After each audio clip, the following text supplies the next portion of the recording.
Halo geng, apa kabar kalian semua? Semoga selalu sehat dan bahagia ya. Di kesempatan kali ini mari kita bahas film action asal Jepang lagi. Menceritakan tentang dua murid culun yang berubah menjadi gangster yang disegani di sekolah mereka. Daripada kelamaan, yuk kita let's go ke ceritanya.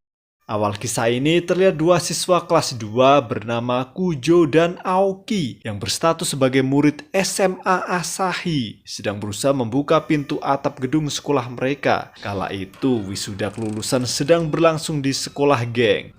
Ketika tengah lihat-lihat pemandangan sekolah, Kujo Chess menyaksikan seorang guru dikejar-kejar sampai ketakutan oleh siswa kelas 3 yang sedang melangsungkan wisuda. Aksi konyol itu pun jadi bahan ketawaan dong oleh Kujo CS dari atap gedung karena terlihat sangat lucu. Seorang murid kelas 3 yang tahu kalau mereka sedang diejek dari kejauhan mulai sadar dan menatap ke arah Kujo CS. Sekejaplah wajah takut terlihat di muka anak kelas 2 ini. Mereka yang tadinya ketawa langsung kicep sembunyi karena tahu jika siswa kelas 3 yang menatap mereka adalah orang yang sangat sadis. Dan hanya Kujo lah yang sama sekali tidak takut dengan tatapan murid kelas 3 ini, geng. Kemudian mereka semua pun mulai berkeliling di atap untuk mencari spot foto yang bagus. Berfotolah mereka untuk dijadikan kenang-kenangan sebelum lulus nantinya. Lanjut selesai berfoto, mereka mencari posisi tertinggi di gedung tersebut. Di sana geng ini mulai menguji adrenalin dengan sebuah tantangan berbahaya yaitu beradu tepuk tangan di tepi gedung itu. Challenge ini bertujuan untuk mencari sosok bos baru di dalam sekolah mereka dengan lulusnya anak kelas 3 hari itu. Dan sekarang hanya tersisa 4 orang saja yang ikut serta dalam tantangan ekstrim ini, yaitu Kujo, Aoki, Yukio, dan Kimura. Menurut mereka, tantangan ini sudah jadi tradisi yang dilakukan oleh setiap siswa terkuat di sekolah itu. Hasil dari challenge ini, Kujo lah yang berhasil memenangkannya. Akhirnya mereka sepakat untuk mengangkat Kujo sebagai bos baru di SMA Asahi. Dan inilah Blue Spring. Usai diangkatnya Kujo menjadi ketua geng di sekolahnya, ternyata ada dua anggota yang tidak setuju. Dua siswa ini salah satunya bernama Hori, terang-terangan menantang Kujo duel. Dengan gaya cueknya, Kujo langsung mematahkan hidung Hori. Sadis nggak tuh, Bor? Siangnya jam pelajaran pun dimulai lagi. Aoki terlihat sedang enak-enaknya makan bekal yang dia bawa dari rumah. Dia sama sekali tidak memperhatikan pelajaran dari Pak Guru. Bahkan saking badungnya, Aoki berani melempar gurunya pakai lauk yang sedang dia makan. Meski ditegur sama Pak Guru, Aoki tetap cuek dan lanjut makan lagi, geng. Tak lama Kujo datang terlambat masuk kelasnya. Dia segera duduk di bangku paling belakang. Aoki pun menyapa Kujo. Halo bos. Teman kelasnya yang tahu bahwa Kujo adalah ketua geng sekolah yang baru langsung pada gosipin dia. Ada yang bilang, kok anak culun bisa jadi bos ya? Aduh, payah banget angkatan kali ini.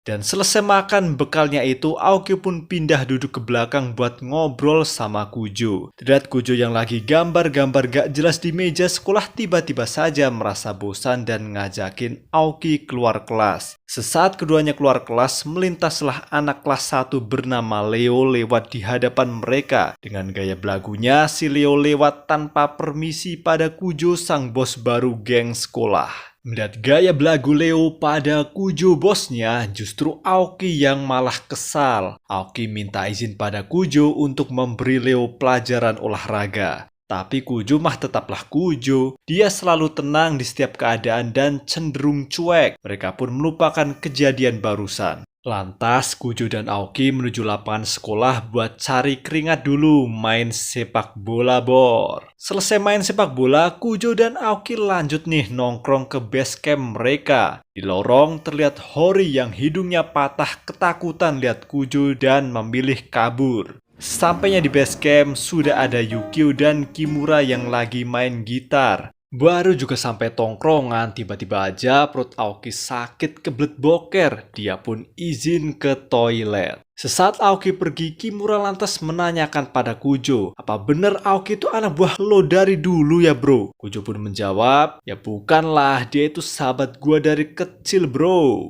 Ketika mereka kelamaan nungguin Aoki boker, kejenuhan pun melanda. Kujo Jazz lantas keluar sebentar ke taman sekolah. Di sana mereka bertemu Pak Guru kecil yang lagi asik nanam bunga. Isenglah Kujo Jazz ikut bantuin Pak Guru berkebun. Sementara Kujo Jazz sedang berkebun, Aoki yang lagi menikmati bokernya tiba-tiba aja mendapatkan serangan. Pelakunya yaitu Leo dan gengnya yang iseng jailin Aoki dengan menyiramkan air ke toiletnya. Alhasil Aoki pun jadi basah kuyup geng. Aoki yang emosi lantas nyamperin teman-temannya di kantin dengan keadaan basah. Kujo Jazz jadi kaget melihat Aoki dijahilin adik kelasnya itu. Langsung aja nggak banyak bacot, Kujo Jazz ngambil tongkat baseball dan segera bergegas untuk balas dendam pada Leo. Tak sengaja mereka pun papasan sama Leo dan segera mengejarnya. Leo yang ketakutan lantas kabur ke toilet. Di toilet kurang ajarnya, si Leo berlindung di belakang badan temennya yang lagi kencing. Alhasil Aoki kena kencing lah. Makin apes lagi, pas menghindar Aoki jatuhnya pas ke kloset yang isinya pisang goreng rasa telur dadar. Enak nih bor buat cemilan. Pada akhirnya Kujo berhasil menghajar Leo dan gengnya di dalam toilet itu.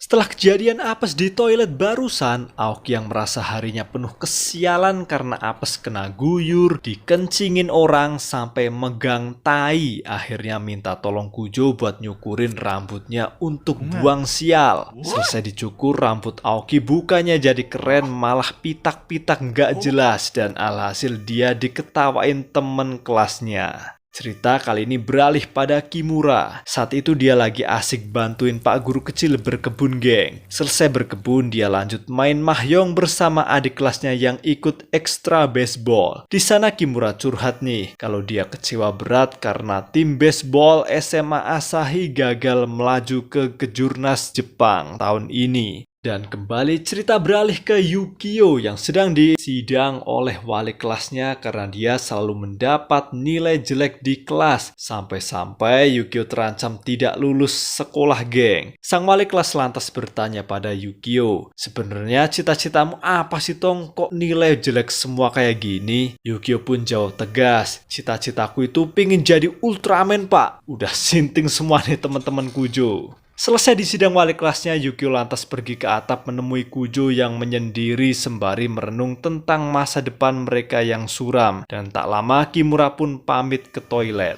Selang perginya Kimura datang seorang gadis cantik dari SMA lain di gerbang sekolah mereka. Melihat dari kejauhan ada wanita cantik, Kujo pun melambaikan tangan dengan antusias. Namun justru wanita itu jadi takut karena nggak cuma Kujo aja nih yang melambai. Ternyata semua siswa pria di sekolah itu juga ikut melambai bersamaan. Sementara itu Yukio yang tadi pamit ke WC ternyata cuma mau nongkrong sama temennya bernama Ohta untuk merokok bareng. Disitulah Ohta mulai ngajakin Yukio untuk masuk ke dalam geng Yakuza setelah lulus nantinya. Tawaran ini bukan tanpa alasan ya, sebab Ohta punya kenalan geng Yakuza di kota mereka yang saat ini sedang butuh anggota baru. Tapi entah kenapa roman-romannya si Ohta ini maksa banget dan makin gak sopan cara bujuknya. Disitulah sisi psikopat Yukio pun muncul. Dia mengeluarkan pisau dari sakunya untuk menghabisi nyawa Ohta temannya ini. Akibat perbuatan Yukio tersebut, dia pun ditangkap oleh polisi setempat untuk mempertanggungjawabkan perbuatannya itu. Penangkapan Yukio tersebut disaksikan Kujo dan Kimura dari kejauhan. Disinilah iman Kimura mulai goyah, apalagi setelah harapan Kimura pupus karena tim baseball sekolahnya gagal lolos kejuaraan nasional Jepang. Di saat iman lemah, datanglah setan merayunya geng. Tiba-tiba aja kenalan Kimura datang menyapa dari luar pagar sekolah. Kenalannya ini menawari Kimura untuk menjadi anggota geng Yakuza. Kimura yang merasa sudah tidak punya tujuan lagi dalam bersekolah dengan senang hati menerima tawaran itu.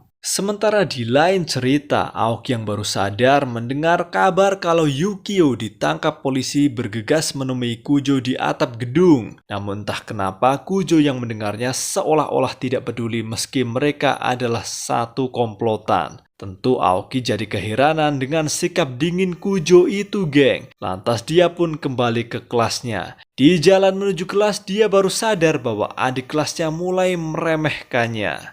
Sedangkan Kujo yang jenuh di atap gedung terus dari tadi, mainlah dia ke taman sekolah buat bantuin Pak Guru Kecil berkebun. Selesai mengurus taman, lantas Kujo ngajak Pak Guru Kecil buat main bola dikit-dikit. Di saat lagi asik-asiknya, datanglah Aoki lagi yang mengabarkan kalau Leo, anak kelas 1, hampir memecahkan rekor tepuk tangan di tepi atap gedung milik Kujo. Kata Aoki, jika rekor Kujo tersalib bisa bahaya bro. Bisa-bisa Leo yang akan jadi bos di sekolah kita. Akhirnya Kujo pun bergerak kali ini. Dia secara gentleman nantangin Leo duel tepuk tangan di tepi atap gedung sekolah guna menentukan siapa bos di sekolah ini. Hasilnya tentu aja Leo hampir terjatuh dan Kujo masih tetap bosnya. Dengan kekalahan Leo ini, dia harus rela kena hajar untuk kedua kalinya. Melihat Aoki sangat antusias menghajar Leo, justru Kujo kecewa pada Aoki sebab Aoki terlalu bergantung padanya untuk semua hal, termasuk mengurus tingkah receh anak kelas 1 barusan. Dan mulai dari sinilah Kujo jadi bosan dengan semua hal yang berbau kekerasan. Seketika Aoki pun jadi kaget, kok tiba-tiba aja sikap Kujo mulai berubah, apalagi setelah perginya Yukio dan Kimura.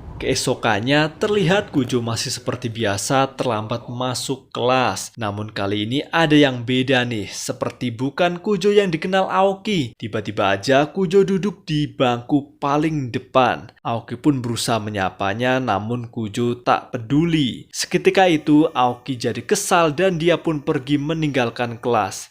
Di luar kelas, Aoki lagi-lagi mendapat bulian dari adik kelasnya. Merasa terus diremehkan, Aoki yang emosi langsung menghajar adik kelasnya itu.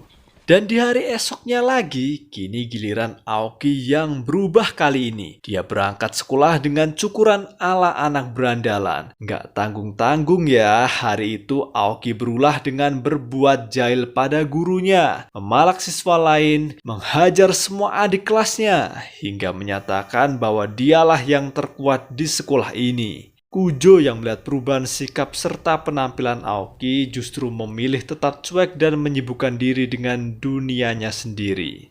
Alhasil, pada suatu waktu akhirnya keduanya pun bertemu di lorong sekolah guna menentukan siapa yang terkuat di antara mereka. Tapi nyatanya duel ini tidak begitu serius ya geng, karena keduanya masih tetaplah sahabat. Setelah perkelahiannya dengan Kujo barusan, Aoki tiba-tiba saja mulai galau dan tersadar bahwa tindakannya itu justru telah merusak persahabatannya dengan Kujo. Aoki yang galau berat mulai berjalan menuju atap gedung untuk merenung hingga semalam suntuk.